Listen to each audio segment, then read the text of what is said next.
Olá, turminha! Agora nós vamos dar sequência às nossas atividades com a aula de Geografia. Então, eu peço que vocês peguem aí o livro na página 345, 346 e 347. Então, peguem aí o livro na página 345 e 346, que nós vamos dar continuidade, né, falando sobre o nosso Brasil, tá ok? Então, nós vamos falar do texto, né? Eu vou explicar o texto e vocês depois irão fazer o exercício aí do livro na página 347, ok? Então, aí na página 345, nós vamos falar sobre a divisão política do Brasil, certo? Então, vamos saber aí como foi se formando aí a configuração atual do nosso Brasil ao longo do tempo, ok? Então, olha só, seguindo aí a explicação do texto. Nem sempre a configuração do Brasil, né, do nosso território brasileiro, foi como a conhecemos hoje, né? Será que vocês já sabiam que essa configuração atual, ela nem sempre foi assim, como eu estou mostrando aí na imagem? Então, olha só, eu vou mostrar aí, né, no vídeo, como era a configuração do Brasil antigamente no Império do Brasil, certo? Então, olha só como era a nossa configuração territorial aí. E agora eu vou mostrar a imagem de como ela está, né, atualmente, ok? Então, ela nem sempre teve essa configuração que nós conhecemos hoje, ok? Ao longo da história, ele foi dividido de diferentes formas, né? Então, nosso território, ao longo da história, foi dividido em diferentes formas. No nosso Brasil, né, no tempo do Império, essas divisões eram denominadas de províncias, né? E depois da proclamação da República, né, elas passaram a ser chamadas de estados, ok? Então, a primeira divisão ocorreu durante a colonização portuguesa, quando houve a distribuição das chamadas capitanias hereditárias, certo? Na época do Império, né, que foi de 1822 a 1889, o território foi dividido em províncias, como eu falei.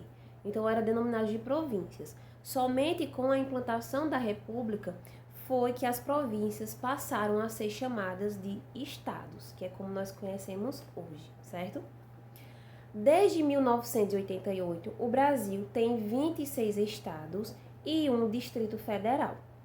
Esta é a configuração do nosso país, né? Atual do nosso país, como nós conhecemos agora, como eu estou mostrando na imagem, certo? Continuando a nossa leitura, né? Vamos para a página 346, que é a continuação do texto da página 345. Algumas áreas do país que eram consideradas territórios federais, por serem administradas diretamente pelo governo federal, foram extintas, ou seja, deixaram de existir, né? Então, essas áreas que eram consideradas territórios federais, administradas justamente pelo governo federal, deixaram de existir. Amapá e Roraima foram transformados em estados e o território de Fernando de Noronha passou a pertencer ao estado de Pernambuco, certo? Além disso, houve a criação do estado de Tocantins, que resultou da divisão, do desmembramento do estado de Goiás, né? Da divisão, né? Então, foi tirada essa parte, desmembrou uma parte, né, dessa divisão do estado de Goiás e se deu ao estado que nós conhecemos hoje, que é o Tocantins, certo? É a criação do novo estado de Tocantins, que foi um desmembramento do estado de Goiás. Antes de Brasília, duas outras cidades também ocuparam a posição de capital do Brasil. Nós sabemos disso, né, desde lá de história, né? Quais foram as primeiras capitais do Brasil. Então, antes de Brasília, duas capitais, né, duas cidades passaram a ocupar, né, o lugar de capital do Brasil, que foi justamente Salvador e Rio de Janeiro.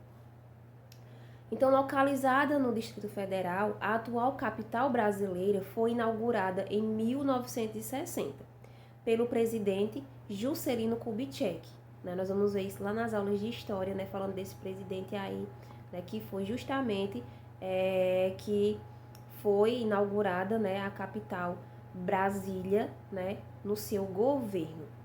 Com o objetivo, então ele criou aí, né, essa nova capital, né, a capital foi inaugurada em 1970 pelo presidente Juscelino Kubitschek no tempo, com o objetivo de levar desenvolvimento para a região oeste do país, certo?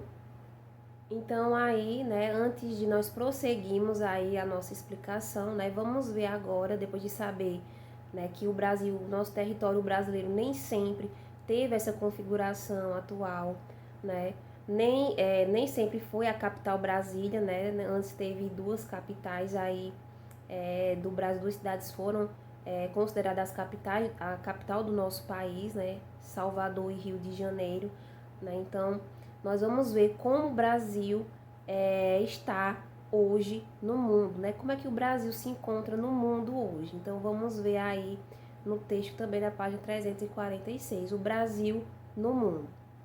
Segundo a Organização das Nações Unidas, né? Para quem não sabe, a Organização das Nações Unidas significa a ONU, né? A sigla é ONU, que justamente significa Organização das Nações Unidas.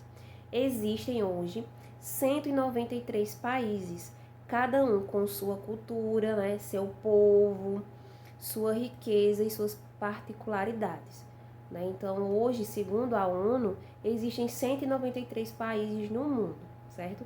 Então, cada país desse tem sua cultura, né? Nós sabemos que nenhum país é igual, tem sua cultura diferente, tem seus costumes diferentes, seu povo diferente, né? Suas riquezas e também sua particularidade, né? Cada país tem sua particularidade.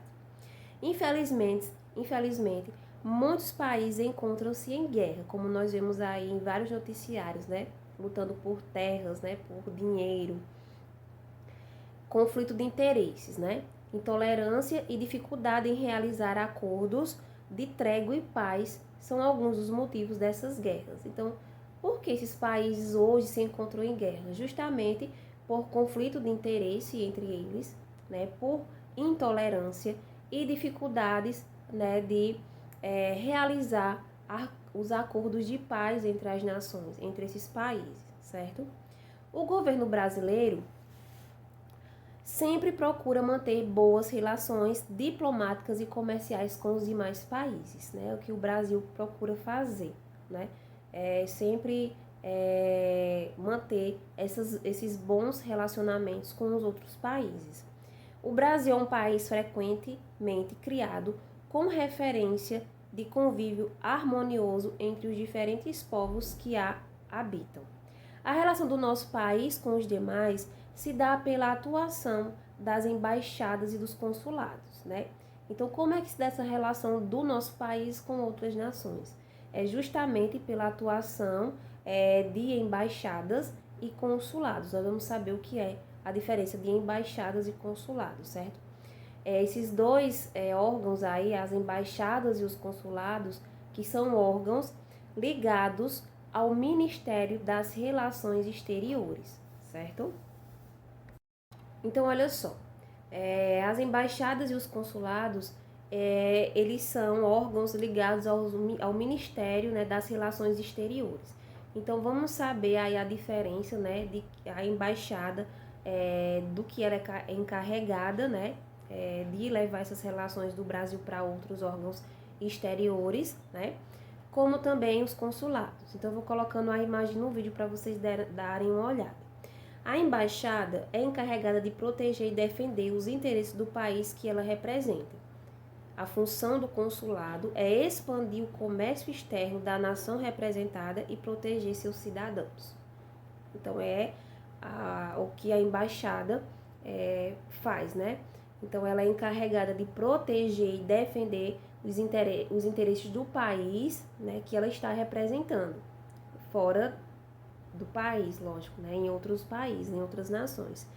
E a função do consulado é diferente. Ela vai expandir o comércio externo da nação representada e proteger seus cidadãos, certo? É a diferença entre embaixada e consulado.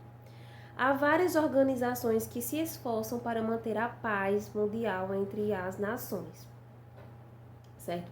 Tanto para manter a paz, como para manter o desenvolvimento econômico e social dos povos, né? Então, olha só quais são essas organizações aí que eu também estou colocando no vídeo.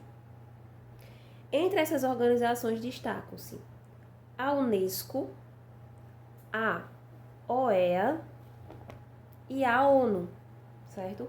Então, olhem aí na imagem o que significa, né, a Unesco. A Unesco é a Organização das Nações Unidas para a Educação, a Ciência e a Cultura. Fundada em 1945, sua função é estimular o intercâmbio cultural entre as nações. A OEA, Organização dos Estados Americanos, foi criada em 1948 com a finalidade de estimular as relações entre os países americanos. Também são objetivos da organização fortalecer a democracia, manter a paz e defender os interesses comuns dos países membros. E a ONU, que é a Organização das Nações Unidas, criada em 1945, procura manter a paz no mundo, estimular relações amigáveis entre as nações, promover o respeito aos direitos humanos e ao desenvolvimento geral dos cidadãos, sem distinção de cor, né, de raça, língua e religião. O Brasil tem representantes nessas 3 organizações. Então, o Brasil ele tem um representante nessas 3 organizações, né, que aí se espalham aí pelo mundo. Então, esses representantes de cada organização aí, eles viajam, né, se reúnem com vários líderes também, vários representantes de outras organizações, né, que zelam pela paz mundial e também econômica e social da população também, do país, certo? Então, eles se encontram com vários representantes do mundo todo, né, para buscar os interesses do país, ok?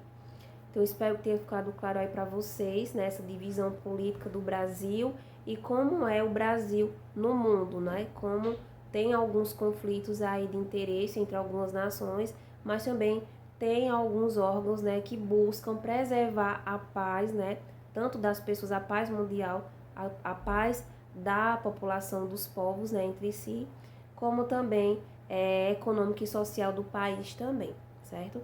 Então, vocês irão fazer o exercício aí da página 347. Qualquer dúvida é só entrar em contato comigo. Beijos, até a próxima aula.